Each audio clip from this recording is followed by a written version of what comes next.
Muy buenas noches, bienvenidos una vez más a nuestra segunda temporada de Filosofando con las que saben. Nuevamente tendremos nuestros propios videos hablando de estos autores tan importantes de la filosofía y ahora iniciaremos con uno que es como percibiremos más que nada nuestra propia realidad y cuál es el papel importante de nuestro pensamiento. Y yo les pregunto, chicas, para arrancar, eh, ¿ustedes ¿Ustedes cómo definen la realidad de que es una construcción de nuestra propia mente? ¿Ustedes nos pueden explicar el por qué? Claro, bueno, para mí, en mi parecer, todo lo que sabemos proviene de nuestra percepción, porque si nadie percibiera algo, realmente seguiría existiendo. Y pues bueno, desde el punto de vista pues idealista, la realidad depende de nuestra conciencia.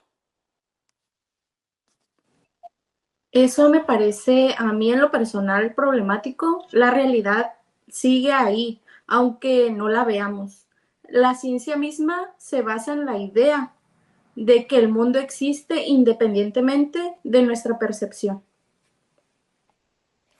Pero lo que percibimos pues siempre es subjetivo. Porque dos personas pueden ver el mismo hecho, pero siempre de manera diferente porque no tenemos la misma percepción de eso. Entonces, ¿cómo podemos decir que existe una única realidad Yo creo en que base para a mí esto? es fundamental la reflexión y la crítica que puede ayudar a las personas a tomar a tomar decisiones diferentes, más informadas y a vivir de manera un poco más auténtica. Me pareció muy interesante que Morente sostiene que la filosofía puede ayudar a las personas a desarrollar una moral más profunda y yo creo que un poco más amplia. No sé qué ustedes qué opinan. Como dijo mi compañera, creo que aquí entra un poquito más el problema del dualismo, que nos hace preguntarnos si realmente podemos separar la mente del mundo físico o que tal vez lo que percibimos y la realidad no son cosas completamente distintas. Sí, muy buena pregunta que nos haces, Afro. Y sí, yo opino que la realidad es independiente de nosotros, pero también, ¿cómo explicaríamos en nuestra propia percepción puede ser tan distinta que la otra persona o como la de ustedes? Como, pues es muy buena pregunta la que nos haces igual, de igual manera, Shaq. Nuestra mente, a pesar de que nosotros podamos interpretar la realidad de una manera, puede que otra persona, su percepción de la realidad sea muy diferente a la que nosotros tenemos. Hubo un ejemplo que, nos dieron que fue el que nosotros podemos decir que una manzana es una manzana porque desde pequeños nos dijeron que la manzana era de tal color o de que era de este sabor o que era tal, pero hay personas, se podría decir que nunca han visto una manzana y que para ellos puede tener el nombre de otra cosa, ¿no? No sé qué opinen ustedes sobre eso.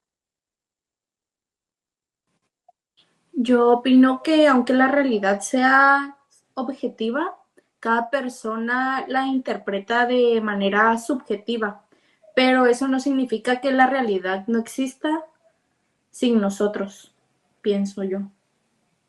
Sí, ahora pasaremos, muchas gracias. Ahora pasaremos a otro tema que es el yo. Es un tema muy, muy importantísimo y yo les hago una pregunta, chicas. ¿Existe como algo independiente o es solo una construcción de nuestra propia mente?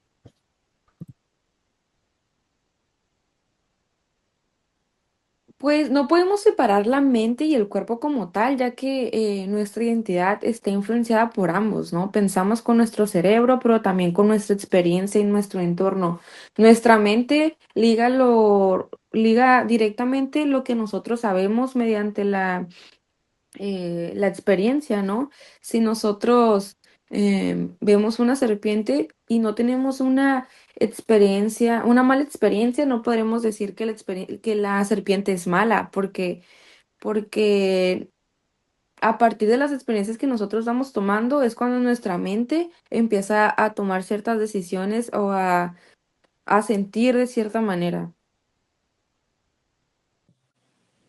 Yo estoy de acuerdo con lo que dice mi compañera Afrodita, ya que nuestra introspección nos permite conocernos mejor, pero lo hacemos dentro del mundo en el que nosotros vivimos, o sea, no vemos como algo distinto. Nuestra conciencia en este punto juega un papel muy importante para conocer o entender nuestra identidad. Pero, chicas, yo les pregunto, ¿qué tanto nos detenemos a pensar en esto en la vida cotidiana? Yo creo que la mayoría del tiempo vivimos en la actitud natural, sin cuestionar demasiado quiénes somos o por qué hacemos lo que hacemos. ¿Ustedes qué piensan? Tienes razón, porque eso no significa que no debamos reflexionar más acerca de ello, ¿no? Al fin y al cabo, pues el pensamiento es básicamente lo que nos hace humanos. Les hago otra pregunta. Entonces, ¿deberíamos pensar más en quiénes somos o vivir simplemente y dejarnos llevar por las experiencias? Yo creo que ambas cosas son importantes. No podemos vivir únicamente de la introspección, pero tampoco podemos ignorar nuestra propia conciencia. Muy interesante nuestra conversación hasta ahora. Ahora, chicas, quiero retomar un punto importante que dice el señor Morente, que es como dos formas de relacionarnos con el mundo. Es la actitud natural, no sé si se acuerdan, la actitud natural y la actitud reflexiva. ¿Ustedes qué opinan al respecto? Yo creo que la actitud natural nos permite actuar sin cuestionarnos todo el tiempo. Yo creo que es necesario para vivir el día al día y para adaptarnos un poco a nuestro entorno. ¿Ustedes qué opinan? Pero sin reflexión no aprendemos ni evolucionamos. O sea, eso lo tenemos que tener muy claro. El hecho de el nosotros pensar y el reflexionar las cosas. Creo que si no nos ponemos en ese punto de ponernos a reflexionar sobre todo a nuestro alrededor, no podemos evolucionar de una u otra manera.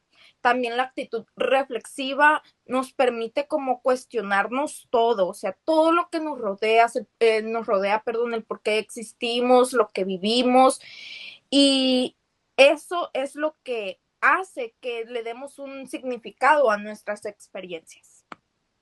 Exacto. El problema de hoy es que muchas veces sobreanalizamos las cosas. Nos perdemos en nuestros pensamientos y olvidamos vivir.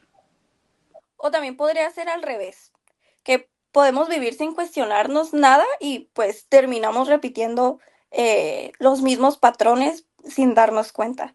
Así que por eso, al menos para mí, es importante encontrar un equilibrio entre ambas actitudes. Y no solo eso, también deberíamos preguntarnos cómo es que influyen nuestras creencias y nuestras emociones en la perspectiva que nosotros tenemos del mundo. No es solo una cuestión de pensar o no pensar, porque nosotros al momento de, un ejemplo podría ser la religión, ¿no?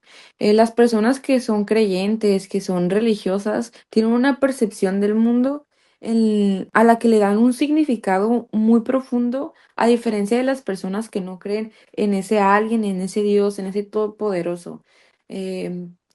Las personas que tienen esa religión muy arraigada, piensan que el mundo es tal y así porque Dios lo creó así, mientras que las personas que no son religiosas y que son más apegadas a la ciencia tienen un pensamiento muy diferente, ¿no? Que la forma en la que ellos son es por parte de la ciencia, de que las células, la evolución, todo tiene que ver con, dependiendo de cómo nosotros veamos el mundo y cómo queramos nosotros mismos verlo.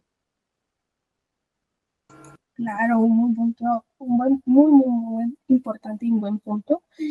Ahora, hoy en día, tenemos en cuenta, hoy en día, tanta información que existe y tantos obstáculos que hay en ella, Pero les tengo otra pregunta.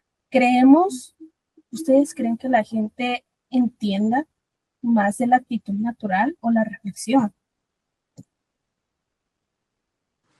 Creo que muchas veces reaccionamos sin reflexionar. Creo que mucha gente habla antes sin pensar qué es lo que, si puede lastimar a alguien, si tomamos información sin cuestionarla, lo cual puede llegar a ser muy peligroso porque mucha gente puede reaccionar muy mal o puede malinterpretar muchas cosas y ahí es cuando existen, yo creo, los enfrentamientos de pero yo no creo en esto, pero yo sí creo en esto, o mi Dios es más importante que el tuyo, y aquí influye mucho en las religiones o nuestros pensamientos, ya sea también en los temas como yo creo el aborto, el feminismo, en todas estas cosas pueden ser temas muy chocantes que mucha gente no se detiene a pensar en si lo puedo decir está mal, pero qué tal si esta persona no piensa lo mismo que yo, no se detiene a cuestionar un poco, yo creo. Pero también hay que saber que existen un grupo de personas que se obsesionan por querer analizar todo, como o sea, poniendo como un ejemplo, pueden ser los científicos, pero sin entrar más a detalle porque es algo de que pues ya sabemos que los científicos buscan el hecho de de encontrar el porqué a las cosas, lo que puede ser bueno o también puede ser problemático. Esto aquí no hay un punto, o sea, siempre va a haber un 50 y 50. Muy bien, ahora yo les hago una pregunta, chicas, y al público para que nos están viendo. ¿Cómo podemos encontrar este balance? ¿Cómo se puede encontrar el balance adecuado para todos? Yo creo que es muy importante el tener nuestra mente abierta a las distintas opiniones de las personas. No cerrarnos a lo que solamente nosotros pensamos y lo que nosotros creamos. Entonces, si una persona tiene una opinión diferente a la nuestra, es importante para nosotros y para las demás personas estar abiertos a conocer más. Sí, para mí también es importante eso que mencionas, porque pues no nos podemos quedar con la primera cosa que nos llega, o sea, la primera fuente de información que nos llega, porque no podemos estar totalmente seguros de si es 100% verídica. Entonces, para mí es cuestionando siempre lo que percibimos y pues explorando obviamente nuevas formas de poder comprender el mundo y ese tema que se nos plantea.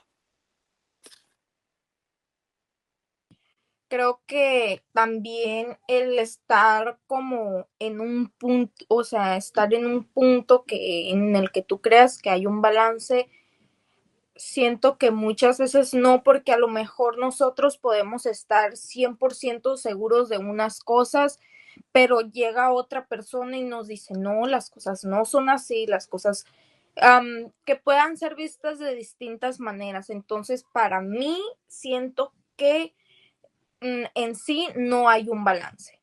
Muy bien, para cerrar, ahora quiero que respondan cada uno, cada una, sí, y también para los que nos están viendo, nuestro público, en cómo deberíamos abordar la realidad en nuestra vida diaria. Pues como ya lo mencioné, cuestionando todo lo que percibimos y pues encontrar nuevas formas de entenderlo. Pero sin negar la realidad, existe por sí misma y que podemos conocerla de manera objetiva. También es esta forma de aceptar que pues nuestra mente y nuestro cuerpo son inseparables y que nuestra identidad es una construcción bastante compleja porque el conocimiento va de la mano con nuestra mente y con nuestro cuerpo. Como dijo mi compañera Afrodita, yo creo que viviendo el presente sin pensar demasiado, sin perder de vista nuestra capacidad de aprender, yo creo que con eso podemos seguir este, ampliando nuestro conocimiento y reflexionando cosas, sobre más temas. Y recordando que la reflexión es clave para nuestro conocimiento y nuestro crecimiento personal también.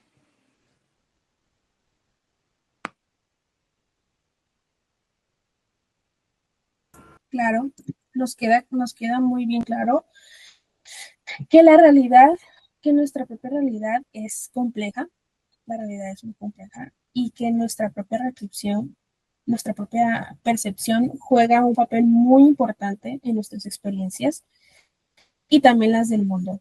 Así que gracias por acompañarnos una vez más, público querido, a Filosofando con las que saben.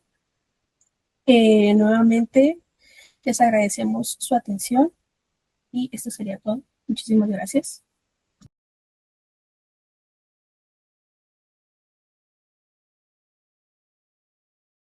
Hola a todos, bienvenidos a Filosofando con las que lo saben. El día de hoy estaremos discutiendo sobre el libro Leviatán de Thomas Hobbes.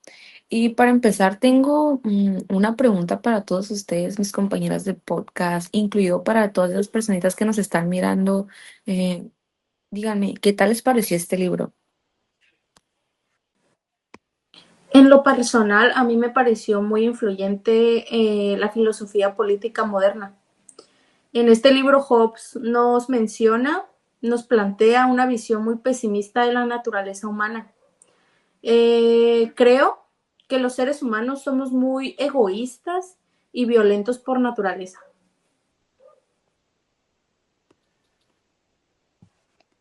Es cierto. Hobbes también dice que los seres humanos somos egoístas y violentos por naturaleza, pero también plantea la idea de que un Estado fuerte y centralizado puede mantener la orden y la paz. Esto me hace pensar entre la relación que hay entre el Estado y los ciudadanos. La idea del Leviatán es que un Estado absoluto y poderoso puede proteger a los ciudadanos de la violencia y la anarquía, pero también plantea la pregunta de si ese Estado se convierte en una tiranía. Es un tema muy interesante que está visto en la actualidad.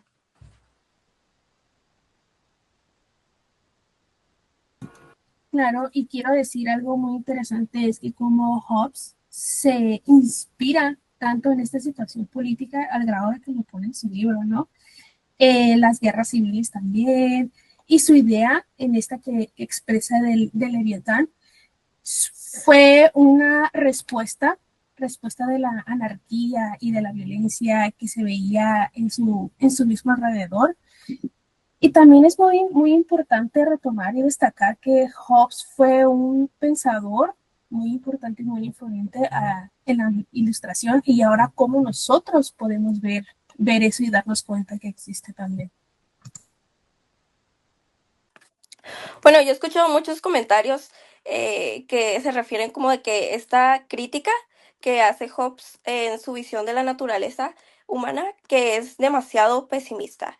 Y pues yo les tengo una pregunta, que pues si ustedes no creen que pues nosotros como seres humanos no seamos capaces de cooperar y trabajar juntos sin esta necesidad de un Estado que nos dé como esas reglas para hacerlo, esa autoridad.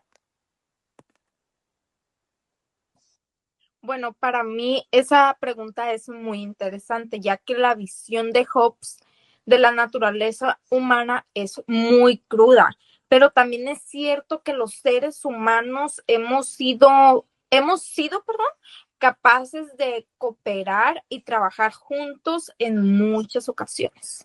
Sí, pero también es cierto que la historia está llena de ejemplos de violencia y conflictos. La visión de Hobbes no es tan pesimista si se considera el contexto histórico en el que él vivió.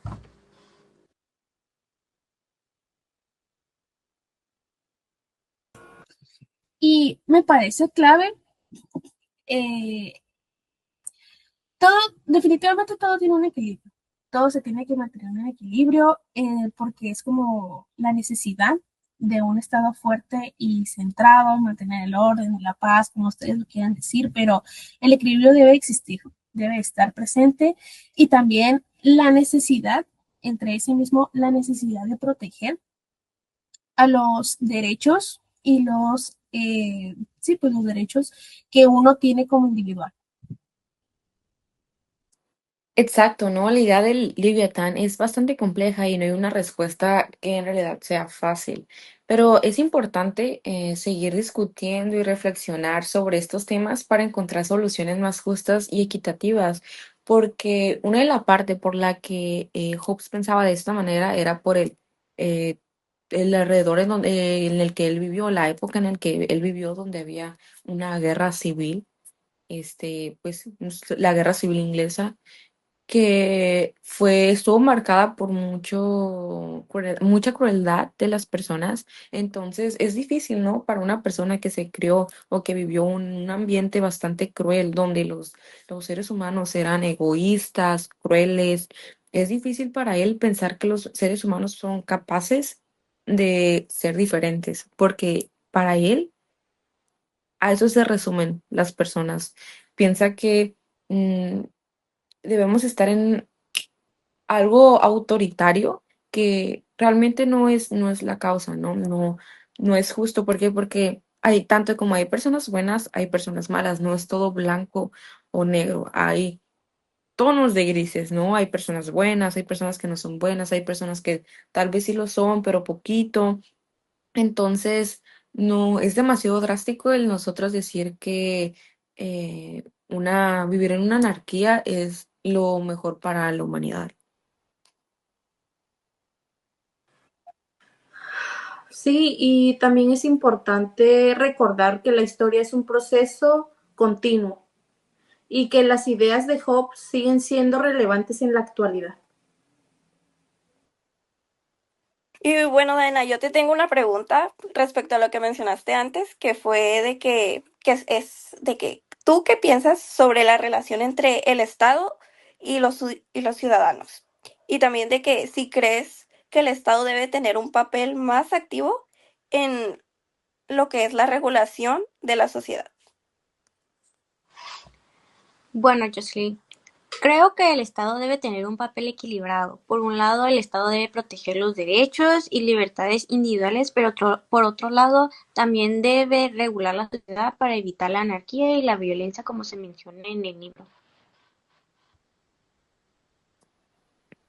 Eso es bastante cierto. La historia nos ha demostrado que un estado débil puede llevar a la anarquía y la violencia, pero un estado demasiado fuerte puede llevar a la tiranía. Es por esto mismo que yo les menciono, todo en los extremos puede llegar a ser bastante violento. Y para vivir en un estado lleno de paz o con soberanía hay que dar lo mejor de nosotros mismos. Obviamente tiene que haber reglas en todos los lugares para evitar que las personas que no cumplan con ciertas cosas sean castigadas, pero llevarlo a un punto que sea demasiado extremista nunca va a ser bueno. ¿Por qué? Porque iríamos directamente a una dictadura en donde las personas que tienen el máximo poder, ya sean los gobernantes, el presidente o las personas que no están directamente en el poder, no van a dejar vivir o dejar ser felices al pueblo. Exacto, ya que esta es la clave que está en contra de un equilibrio o entre la necesidad de un Estado fuerte y centralizado para mantener el orden y la paz. Y también, sobre todo, la necesidad de proteger los derechos y las libertades que tenemos individualmente. Claro, y también es importante considerar la naturaleza humana. Los seres humanos somos complejos y tenemos diferentes necesidades. También tenemos muchos deseos y el Estado debe ser capaz de abordar estas complejidades y encontrar soluciones que beneficien a todos. En este caso me gustaría decir algo más aparte de lo que dijo Afrodita. Es cierto que los ciudadanos necesitan tener como alguien que los guíe de manera buena, pero tampoco con tanto castigo. O sea, se me hace a mí que debe de haber seguridad y que los proteja, porque eso es lo que buscan, que los protejan.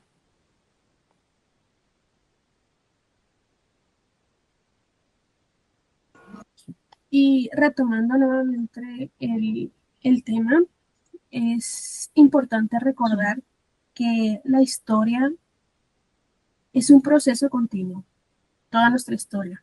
Las sociedades, el Estado, están constantemente en una evolución y querer innovar también y debemos ser capaces nosotros de adaptarnos y capaces de adaptarnos para sobrevivir más que nada, ¿no?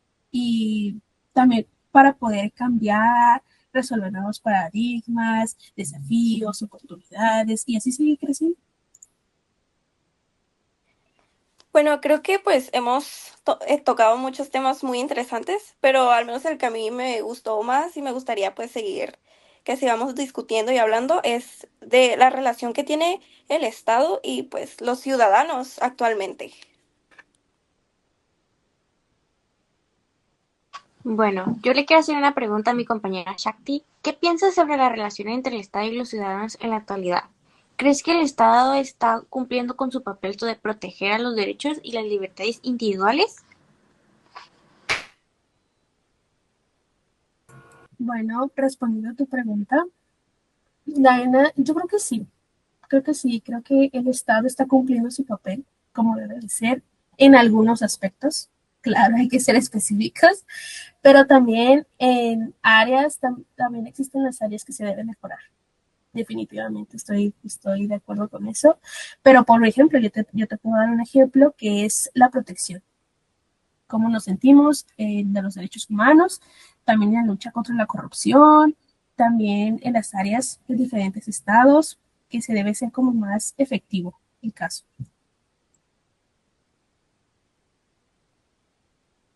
Bueno, personalmente siento que el Estado, el gobierno como tal, tiene esa falta de interés hacia la protección de su propio pueblo, ¿no? Hay muchos temas, como mi compañera dijo, que se deben de tratar, como la corrupción, la violencia de género, eh, cosas que el gobierno en sí no presta tanto atención actualmente, pero es algo que se debe de tomar, en las que se debe de tomar medidas. Igual es importante recordar que pues el Estado no es el único actor que debe combatir estos problemas, sino también la sociedad, porque nosotros como sociedad, si el gobierno nos pone reglas y nosotros no las seguimos o nosotros rompemos nuestras propias leyes, ¿qué va a pasar con nosotros? O sea, ¿qué deja decir eso, desear de nosotros el que nosotros como pueblo también estemos participando en esos actos crueles que suceden? No solamente es decir, el gobierno no hace nada, es principalmente en nosotros también, recae en nosotros como personas, en por qué nosotros decidimos hacer ese tipo de cosas. Pero sí, siento que el gobierno podría hacerlo mucho mejor porque hay temas que el gobierno está coludido en la corrupción. Así es, también sobre todo que siempre ha estado la participación ciudadana, ya que es fundamental para combatir, perdón, la corrupción y promover la transparencia y rendición, pues en sí de cuentas, ya que como ciudadanos hemos sabido que siempre ha habido corrupción. Me gustaría retomar los puntos que dijo mi compañera Jocelyn. Por ejemplo, la importancia de encontrar un equilibrio entre la necesidad del Estado fuerte y centralizado y la necesidad de proteger los derechos y libertades individuales. Esto me recuerda mucho a la idea de Hobbes sobre el contrato social, según la cual los individuos renuncian a una parte de su libertad a cambio de protección y seguridad por parte del Estado. Esto se podría interpretar de muchas maneras. No solamente puede ser del gobierno, sino de lo que está pasando actualmente, ¿no? Con las guerras entre narcotraficantes, en donde muchas personas deciden unirse a ese tipo de personas, a ese tipo de cárteles para poder tener protección de su familia y de ellos, que al final les termina saliendo mal, ¿no? Porque se unen a un sistema. Esto también me hace pensar que es la importancia de la democracia participativa y la necesidad de los ciudadanos estén involucrados en la toma de decisiones que afectan su vida. En cuanto a la relación entre el ciudadano y la economía, creo que es fundamental crear un entorno económico que promueve la justicia y la igualdad. Esto implica políticas económicas que beneficien a todos los ciudadanos, no solo a una élite privilegiada. Claro, y finalmente me parece que la reflexión es muy importante también para recordar que la historia es un proceso continuo y las sociedades y los estados están constantemente en evolución fundamental, claro. Y estos nos recuerdan más bien que debemos ser capaces nosotros de adaptarnos y cambiar para abordar los nuevos desafíos y las oportunidades que existen que vayan trascendiendo. Creo que hasta ahora hemos tenido una discusión bastante interesante y enriquecedora sobre el libro, ¿no? Este Leviatán de Thomas Hobbes nos muestra claramente una perspectiva un poco más radical de lo que sucede entre el Estado y los ciudadanos, pues en el momento en el que él estaba. Y ahora en la actualidad se podría ver un poco más reflejado también esto de los temas de anarquía, de las personas que son egoístas y malvadas. Esto se podría tomar como que dio un mal giro en la actualidad. Sí, estoy de acuerdo. Me parece que hemos cubierto muchos temas importantes y que hemos podido compartir nuestras opiniones y perspectivas sobre estos casos. Sí, también el hecho de cómo las cosas que en su tiempo estaban y con base al tiempo han evolucionado es muy importante y bueno saberlo y darnos sobre todo cuenta de cómo las cosas han cambiado. Entonces, ya con esto, niñas, me gustaría agradecer pues por la participación que hemos tenido y por hacer de esta discusión una experiencia muy valiosa. Hasta luego. Bye. Bye.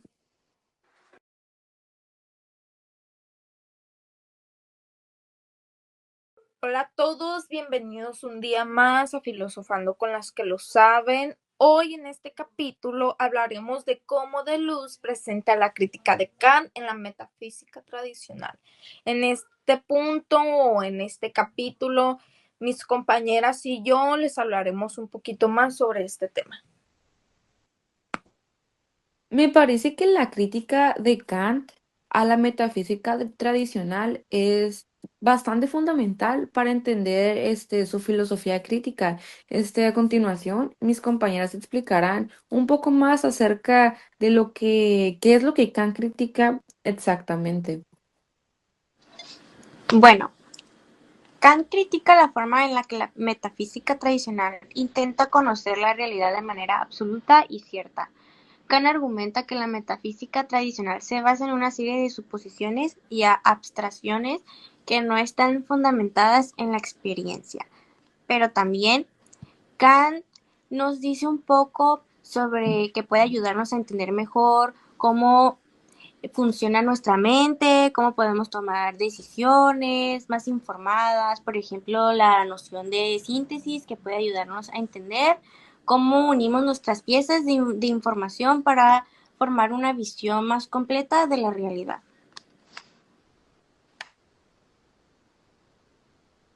Exacto. Igual, a mí me parece que Kant hace un muy buen trabajo en demostrar cómo esta crítica se relaciona con distintos fenómenos y también números. Hablando sobre lo que mencionó mi compañera Shak, yo voy a explicar un poco más a profundidad qué es el fenómeno. En otras palabras, los fenómenos son apariencias o manifestaciones de la realidad que se pueden experimentar o conocer, pero no la realidad en sí misma. Esto tiene implicaciones importantes para nuestra comprensión de la realidad, el conocimiento y la percepción.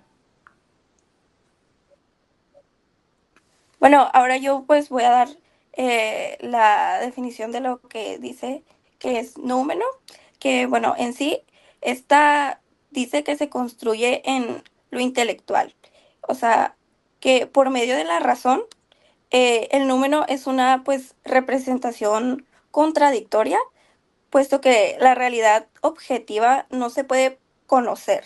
Es intermediario entre el fenómeno y lo que es la experiencia empírica. Hablando un poco más o dando a entender de lo que están hablando mis compañeras, creo que para Kant es fundamental el hecho de entender cómo se concibe el conocimiento, o sea, la idea de que nosotros tenemos como nuestros conocimientos que están limitados a los fenómenos y que no podemos conocer los neúmenos, en sí mismos es muy profundo. Absolutamente, y me parece que Deleuze hace un buen trabajo al mostrar cómo esta distinción se relaciona con la crítica de Kant a la síntesis a priori. Y yo a continuación les diré un poco de qué va esto de a priori, qué significa y pues a priori son básicamente los criterios de a priori son la necesidad y la universalidad. Lo a priori se define como las cosas independientes a la experiencia precisamente porque la experiencia nunca nos da nada que sea universal o necesario. Este nos explica que no necesitamos exactamente pasar por la experiencia de conocer estas cosas, sino que con el mero hecho de nosotros tenerlo en nuestra cabeza, en nuestra mente, ya es algo que nosotros conocemos directamente. Y creo que es interesante cómo es que Kant argumenta de que nuestro propio conocimiento siempre está condicionado, digamos, por las experiencias. Esto me hace pensar que existe una relación entre la sensibilidad y el entretenimiento de que nos expresa y nos da a conocer su filosofía. Exacto. La relación entre la sensibilidad y el entendimiento es fundamental para entender cómo Kant describe el conocimiento.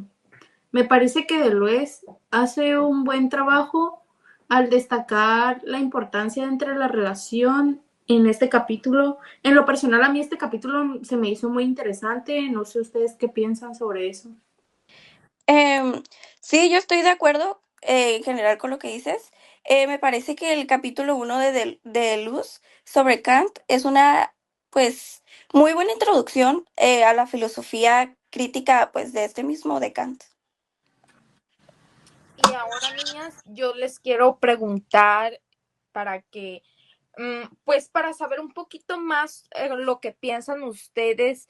Y mi pregunta es que, ¿qué les parece que es lo más importante que se pueda sacar de este tema?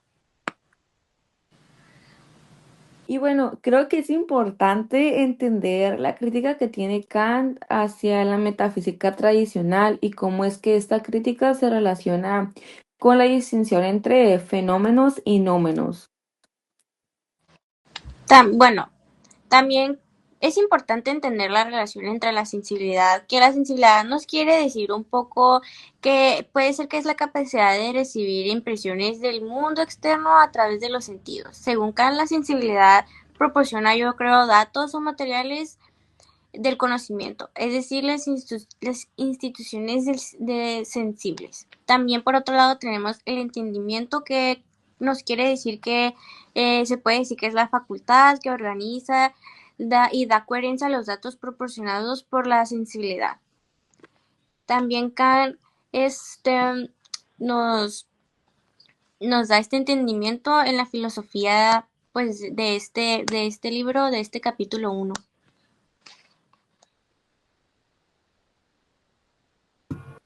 Y también no olvidemos que su idea, su propósito, que nuestro conocimiento siempre esté cuestionado por la expectativa que nosotros tenemos.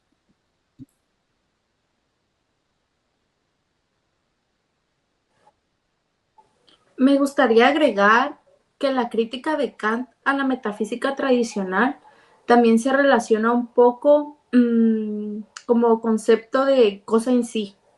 ¿Alguien podría explicar un poco más sobre este tema? Bueno, que la cosa en sí, a lo que se refiere, es la idea de que hay una realidad pues independiente de nuestra perspectiva y percepción y experiencia además. Por eso es que Kant argumenta que pues no podemos conocer la cosa en sí directamente, sino que solo podemos conocerlo a través pues de estos fenómenos. Así es, yo concuerdo con lo que dice mi compañera. También me parece que esto se relaciona con la idea que nosotros tenemos de nuestro conocimiento, que esto siempre está condicionado por la experiencia. Absolutamente. Y me parece que Deleuze hace un buen trabajo al mostrar que cómo esta idea se relaciona con la crítica de Kant a la síntesis a priori. Creo que es interesante cómo Kant argumenta que nuestro conocimiento siempre está condicionado por la experiencia. Esto me hace pensar en la relación entre la sensibilidad y el entendimiento en la filosofía de Kant. En conclusión, Kant habla de la metafísica tradicional y su concepto de la relación entre sensibilidad y entendimiento para comprender su filosofía crítica. Bueno, ya dejando claro esto, mi compañera, les queremos agradecer por acompañarnos una vez más en este capítulo. Esperamos que para ustedes sea tan interesante como nos recibió a nosotras. Nos vemos en el próximo episodio.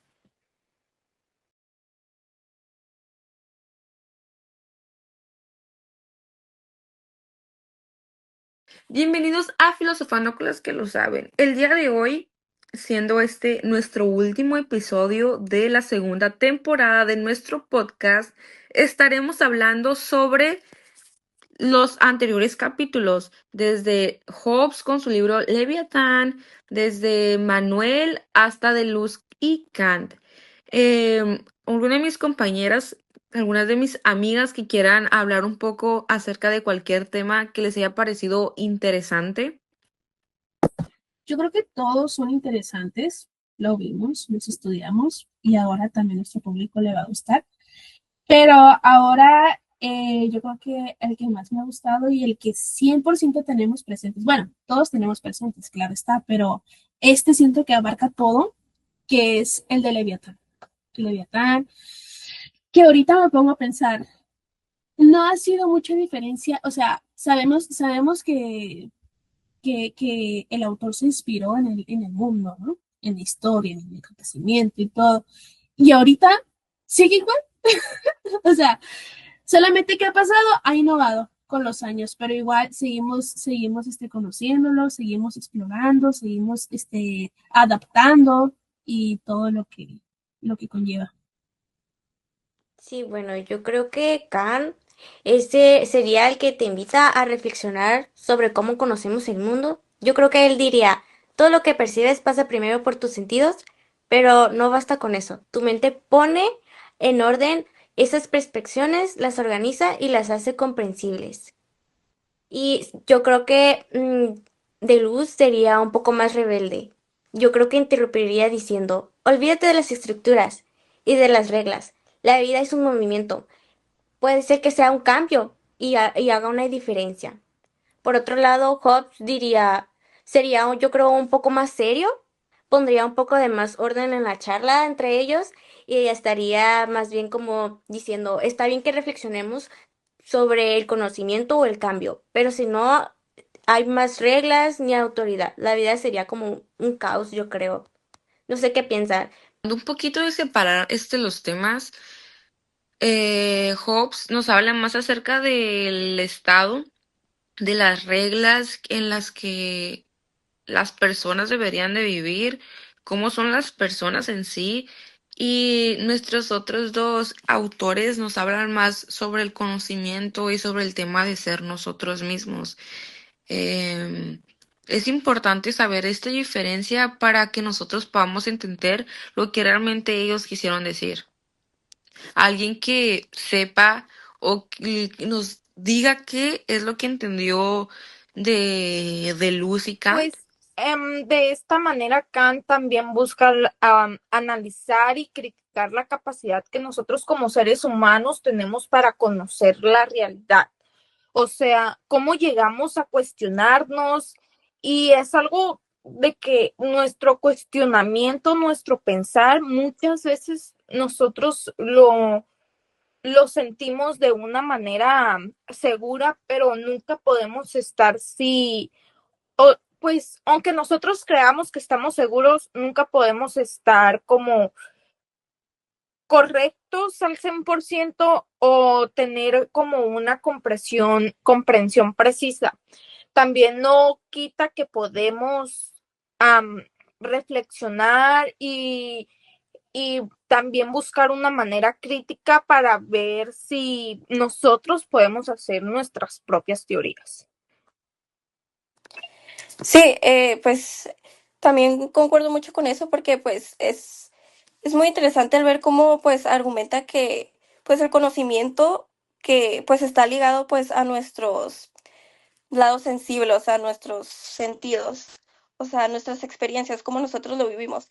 O sea, de que la cosa en sí, como a lo que se refiere, o sea, ya es como un conocimiento, ¿sabes? Pero como nosotros lo vemos, lo experimentamos, nos da una visión distinta de eso, no nos da como el, ¿cómo decirlo? La definición exacta de lo que es, básicamente. O sea, es sí una definición, pero basada en esa perspectiva que nosotros tenemos de eso.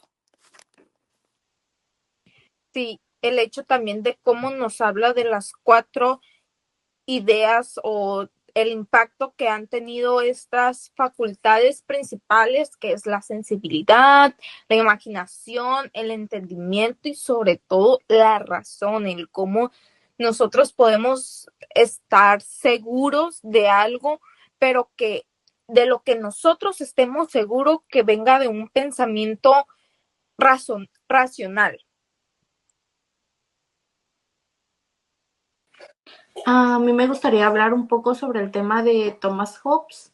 Él plantea la teoría del Estado, la filosofía política y la revolución científica que estaban en marcha en ese momento. Como figuras como Galileo, todos derrumban la idea de Dios en ese momento.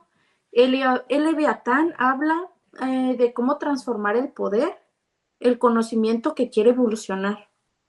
Hobbes dice, vamos a llamarlo un soberano. Entonces aquí también yo les quiero dar como una idea de el empirismo que quiere acceder al conocimiento y mediciones de la metafísica. Yo creo que cada filósofo de estos libros nos da como un entendimiento de cada uno, de algo distinto, como por ejemplo, Kant nos da una crítica sobre nuestra propia enseñanza, que el conocimiento no tiene límites impuestos por nuestra mente, pero también nos dice que la razón puede guiarnos hacia una moralidad universal y autónoma. Por otro lado, de luz nos invita a cuestionarnos, a romper con las jerarquías, los sistemas estáticos, abrazando la creatividad, la fluidez y la posibilidad de reinventarnos constantemente. Pero García Morente nos recuerda que la filosofía no es solo una teoría abstracta, sino una herramienta para entendernos nosotros mismos al mundo a que habitamos.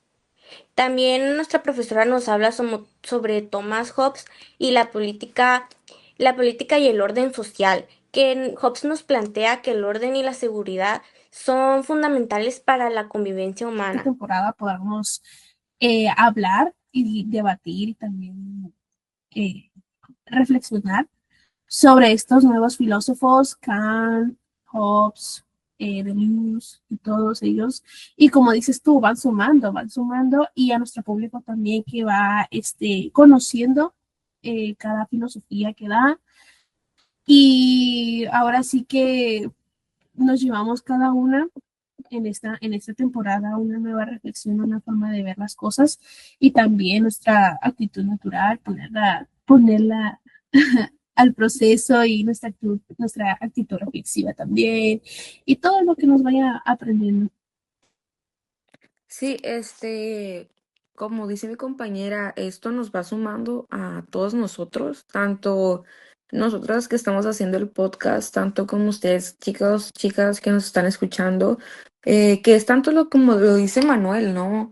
Que el conocimiento siempre va a estar ahí, siempre estará ahí el conocimiento, solamente es cuestión de que nosotros tengamos esa curiosidad de querer saber más, de querer saber qué es lo que realmente hay detrás de esto, detrás de lo otro. Aunque nosotros no tengamos la intención de descubrir, siempre conocemos algo nuevo, siempre hay algo nuevo para nosotros descubrir o conocer. Claro, siempre que dicen que el conocimiento hace superior a todos, y yo creo que es cierto, ya que en base a nuevos conocimientos hemos resuelto nuevos paradigmas, hemos sabido que es el pensamiento, es el ser, es ahora la actitud, todo, nuestra expectativa, nuestro mundo, y eso nos suma como personas. Bueno, también esto, pues añadiéndole más con esto de la teoría del Estado de Hobbes, lo que mencionan del conocimiento, pues también, o sea, esta teoría que plantea en sí es, pues obviamente para tener un control, ¿no? Se plantea para tener un control sobre la sociedad, las personas, que sigan unas reglas, tengan unas reglas a seguir para que sean una pues sociedad funcional, por así decirlo. Bueno, en base a esa época, pero ahora pues gracias a lo que como mencionan, el conocimiento que nosotros pues hemos estado adquiriendo, no nos cerramos como a hacer lo que se nos dicta, sino nosotros también tener criterios propios a decir, ¿sabes qué? Esto que está impuesto realmente sí nos funciona a todos o solo les favorecen a ciertos grupos de personas que ya tienen poder y que les da aún más poder. Por eso es bueno como cuestionarse siempre y pues por eso tener esta curiosidad de conocer aún más para no quedarnos con esa primera como impresión, esa primera, ay, ¿cómo se podría decir? Sí, sí, esa primera piedra en el camino. Ajá, esa primera orden que se nos da. Sí, también el cómo estos pensamientos tienen que ser como precisos y claros, como es fundamental una comunicación efectiva entre todos, o sea, que todos hablemos y digamos las cosas o pensemos de una manera racional, porque de pensar de una manera racional es de ahí donde viene la razón. Yo considero que en estos libros que leímos se nos adquirió más conocimiento a nosotras. No sé ustedes qué piensen sobre que han cambiado alguna manera de ver diferente leyendo estos libros, no sé.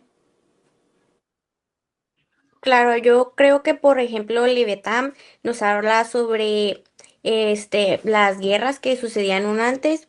Nos puede decir cómo fue un antes y un después, cómo hubo un cambio en la sociedad, en la política y en lo económico.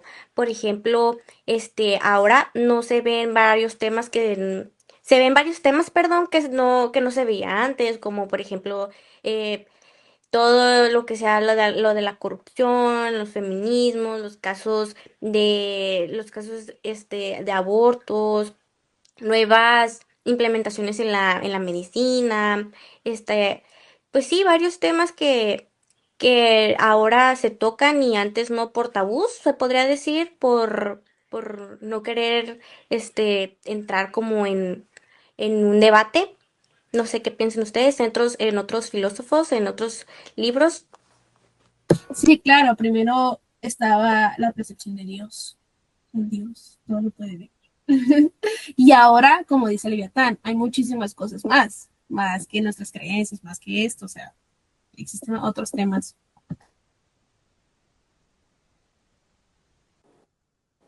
Incluso hay un ejemplo que la profesora nos dio sobre Leviatán, que quiere decir que aquí está el cielo, Dios, el castigo y la maldad. Los ciudadanos por muy debajo y antes no los tomaban en cuenta. Entonces llegó el Estado que se convirtió en soberano, puso libertad y derechos, castigos que eran leves y pues los ciudadanos se fueron más por ese lado. Entonces, yo pienso que si tú quieres creer o no en Dios es tu decisión, pero el Estado no tiene decisiones, o sea, Pues sí, pues Dios y todos estos temas en sí son cosa muy compleja porque cada persona que estamos aquí en el mundo pensamos pues de una manera distinta, como ya antes a fuerzas tenías que creer en algo y ya pues ahorita ya no, ahorita ya es como, ok, si tú quieres crear en algo, créelo y si no lo haces, pues está bien, o sea, ya es el hecho en el que ya no juzgamos ninguna de esas dos partes, de que si crees o no crees. Exacto, es muy impresionante el cómo hemos evolucionado en ciertas cosas, pero en otras cosas aún nos hemos quedado atrás. Pero bueno, me alegra mucho el haber estado con ustedes, el haber tratado estos temas más que nada con ustedes en en esta nueva temporada del podcast. Y pues nada, chicas, muchas gracias por escucharnos y ustedes por tener esa intención de estar aquí compartiendo este tipo de temas, hablándolo y compartiéndonos su opinión. Esto ya es el último capítulo de esta segunda temporada, pero no se preocupen porque todavía habrá nuevas sorpresitas. Gracias y hasta luego. Bye.